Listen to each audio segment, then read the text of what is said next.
We're James, Joe, and Sean, and we're going over our milestone 2. So our goals for this was to be able to get um, the circuit to go from the lights and diodes that we had last time, and then to get it to be able to drive a motor to be able to move our panel. So milestone 2 specifically, that would be going from a voltage, just like a voltage which represents the difference between the top and the bottom photoresistor, and then turning that into, or first filtering that and then converting it into PWM that we can feed into our motor. Okay, so for our high-level block diagram, pull that up real quick. Here we go. So we wanted to start with an integrator to be able to clean some of the signal coming out and smooth everything out. Then we used a stable multi-vibrator to kind of get the signal that we needed to drive the motor. Joe will talk a little bit more about the low-pass filter, and then ultimately it went out to the stepper motor to be able to move the solar panel. Yep. Okay, and before I show off our whole circuit and everything, we just kind of need to show off some of the calculations that we had. So we did use an integrator, which used, we were just going to use the basic just R and C integrator just to get things moving, but then we realized that the integral of a DC source is really kind of complex. And we had, in theory, it doesn't work. Yeah, we had kind of like an infinite voltage, and it would always just saturate to -5 volts every time. So we ended up working with an integrator with a DC gain control, so that way we don't have to worry about when we have DC, it doesn't just go whoop and just saturate to a single voltage, because we want to saturate out, the point of the integrator was to take a DC signal that's possibly noisy and then make it smoothed out a little bit. So this ended up working very well because we were able to just set the DC voltage gain to 1 by having the identical resistors there, and that all worked out. And then afterward, of course, because it was a negative voltage, we then had to invert that. And James could explain more about the astable multi-vibrator calculations. So essentially, what we wanted to do here is 2 things. Number 1, pick like a base, pick a base frequency, so about 500 hertz, and then we want to modify that based on the voltage that's coming in. Will change what the time high is, so that we can have the motor actually going in a different direction, or slower or faster based on the voltage that's coming in. So it's actually kind of different from the circuit here, because most circuits actually don't have a way, most tutorials don't include a way to change the duty cycle. Yeah, the duty cycle. Yeah. They just keep it at the default, but I needed, I guess I'll go over this in the simulation.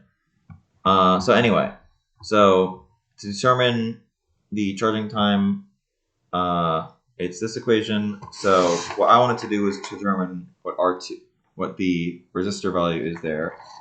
So that was this equation here. So I chose. I want to make sure it's big enough. So I. Give me a sec. Okay.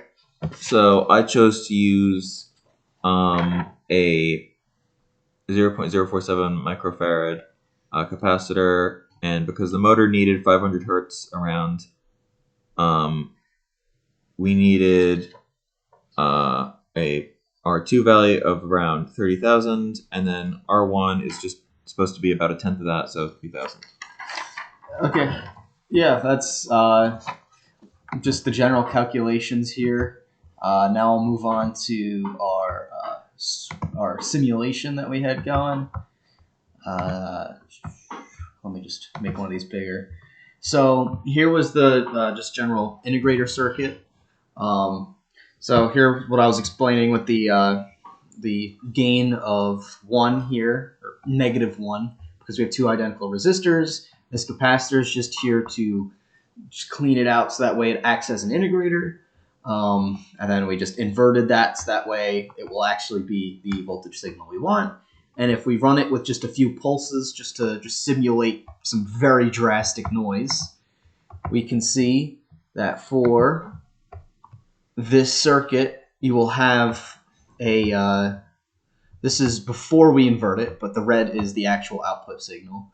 You will have the capacitor needs to charge up, but once after like a millisecond that it charges up, if there's ever some drastic changes, it'll clean it out a bit so it's not just very bad for the motor's PWM.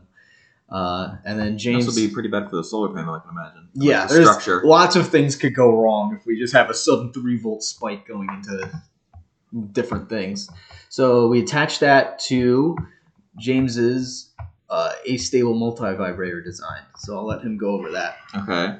So essentially, this input here is a voltage which determines what the time high is, and then we have that going through a capacitor ground. This is supposed to actually filter the like ground voltage because it needs to be very stable. And then this is all just connecting to the 555 timer. So it would be this here is determining. What was it determining? Sorry, that this was something that also had to be just like I was talking about before, where That was for duty cycle. yeah, this is this. Oh wait, no, this is determining the frequency. I'm sorry. So Oh.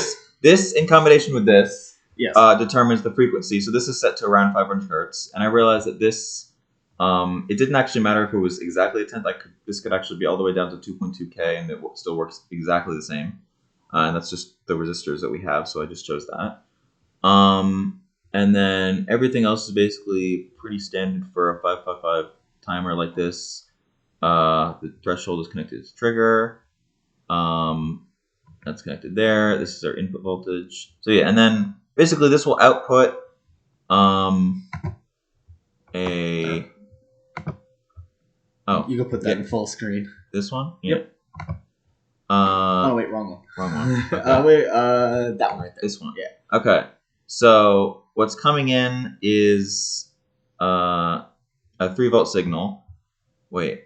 Yeah. So Ignore the red output. That was the test. no, the red is what we're looking at. Oh yeah. You're right. So yeah, what's coming in is a 3-volt signal, and that converts that into PWM, which is about 50% here, maybe 40%.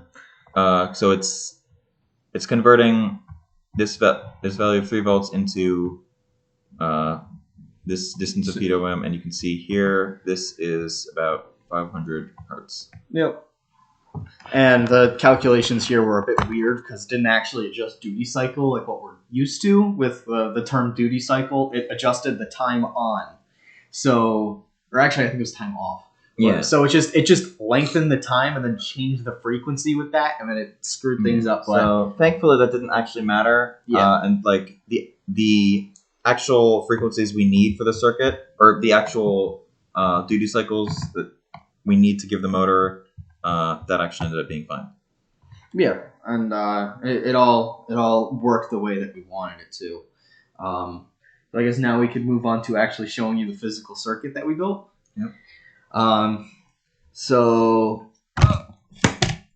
here I have an integrator that I built. That first half that I was showing off before with the integrator. So there's a 0.047 farad capacitor with that feedback loop over there, and then on the top we had the inverter just to make sure that it was actually 3-volt out for our test instead of a -3-volt out.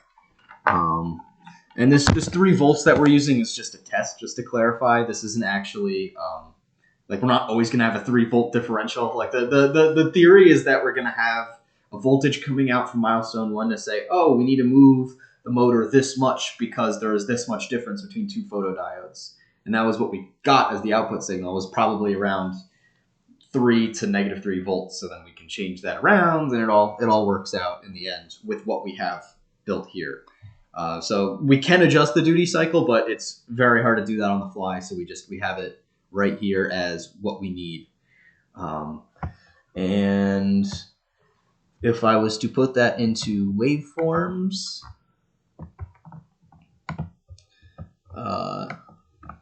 let's see, if I run scope, stop, run.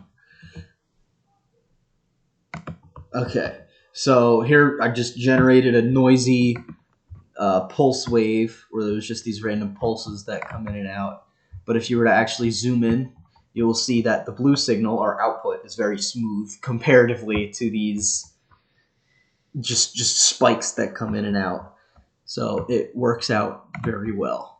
And then we have... Should I show this now? Yeah. Okay. So, because, again, of the difficulty of generating noise on the fly, we decided not to connect these two circuits just for easier demonstration. So, here is the A-stable multivibrator connected to the motor here. So, here is the capacitor I was showing earlier, and then it's hard to. There's so many resistors, it's kind of hard to see with side by side. But it's hard to show off. Yeah, it's basically the timer itself is there, and then we actually needed additional power for our motor because the this stepper motor actually exceeds the current requirements that our analog discovery can provide. So I actually have here a phone portable charger connected to a USB port here, and that's providing 5 volts, 1 amp directly to our motor. And we thought that this would be better than a current buffer because we would like to get through this whole project without using a transistor to really fit that requirement. All right. Okay. All right. So I should show this running. Yeah, you can show it running. So James is going to adjust the duty cycle, and I'm just going to hold this up here. There we go. So this is what, positive or negative? Oh, so this is if we have about 3.2 volts, and that voltage is to adjust the PWM and to show which way. So yeah, I'm going to read out the input voltage into the circuit. So this is about 3.2 volts, which if I run the scope, actually about 50% duty cycle, and then as I increase this to it'll slow down, and then when I reach about 2/3 time high, it becomes still, but there's a buzzing. There's a buzzing noise, which you don't want to leave it at this for too long. And then as you further increase the duty cycle, it will go the other direction. And this is about, I'd say, 80% duty cycle, and that's the fastest it can go that way. Yep. Perfect. So, just in general. And also, if you set the duty cycle to 0, so that's just 0 volts per. It's off. It turns off. Yep. Okay. Give it off to Sean. Yeah. So we thought these choices that we made would be pretty applicable to what we've been talking about. It was also pretty neat to kind of throw in some of the ideas that kind of go beyond circuits, and we've had in classes like embedded control, where you're kind of trying to implement that PID to smooth out your motor control. So it's been kind of interesting trying to figure out how to utilize that for a circuit that doesn't have any microcontroller like we had in embedded control. And so I know personally I'm pretty curious how better ways there are to implement like a full PID suite instead of just a simple integrator. Yeah. What do you want to say? There was something in the block diagram. Oh, sure. Okay. There's Chrome. Oh, I got it. Just real quick, going back to the block diagram. James said you missed something. Low pass filter is included Oh, as part yes. of this? That would if be you the the low pass filter was included in the astable multivibrator. So that was actually used to filter out low frequencies, so that way the motor doesn't explode, because the documentation for the motor, when we looked it up, it said between 470 and 700 hertz is what it wants, but it can handle between, I think it was 350 and 2000.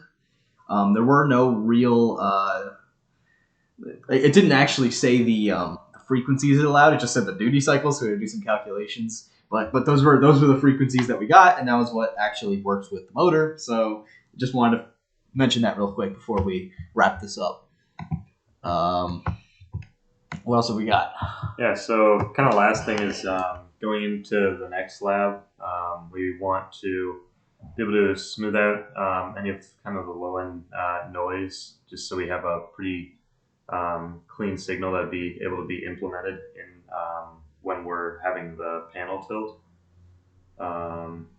Is there anything else? Yeah, Sean kind of touched on, just real quick before we end, Sean kind of touched that we wanted to have PID, because like we all took embedded controls in like the class. We were like, oh yeah, we can actually have a PID system, so that way the solar panel doesn't just go and just suddenly change positions and put like 100% duty cycle. Kind of the idea behind our integrator. That was the idea behind the integrator. That was the eye of PID. But when implementing it in practice, we realized that the integral, I mentioned this earlier, the integral of a clean DC signal seemed to be infinite. And the only way to get it to actually work on LT Spice, to just have a single resistor and capacitor, was to have I think it was a 10 quadrillion ohm resistor. It was some ridiculously high number. So our question is just how we implement a full PID system without a microcontroller, and see what we can do from there. Maybe really get it so that it doesn't jitter, and we have a fully functional circuit that we want. And then I have kind of an additional question of why was only the time low of the PWM was expanding, the time high was staying the same size, so that was changing the frequency. So I'm wondering why that was happening. In general, the 555 is very confusing for us, because if you look at the internal logic, it's transistor logic, and it's kind of hard for us to analyze that kind of stuff and to like really perform calculations on this astable multivibrator. We just look up the equations. They say, oh, this is how you adjust duty cycle, this is how you adjust gain, it's hard to do all that, but we got the most that we could out of it, and I think that the circuit's what we wanted. Yep. Anything else from you guys? I think that's it. I think we're all good. Thank you. Thank you.